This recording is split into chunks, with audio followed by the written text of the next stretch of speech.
بين 10 الى ربع ساعه، حتى المهم في البيتزا حتى تشوفوها بدات تحمر من التحت شويه. من بعد نشعلوا لها من الفوق ماشي بزاف، غير قسمه تتحمر، حوالي بالك واحد 2 ولا 3 دقائق برك، ونخرجوها. هنا كاين واحد النقطه مهمه تاني ما قلت لكمش عليها. انا كنت قادره ندير شويه تاع زيت زيتون فوق لاباط، ما درتش علاش؟ باسكو زيت زيتون انا حطيته في لاصوص.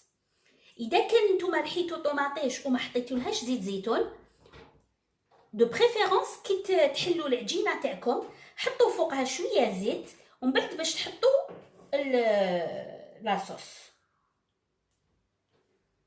انا دوكا حتى طيب باش نحط لها زيت زيتون، حطيت في لاصوص، وكي تزيد الطيب نحط لها ان شاء الله.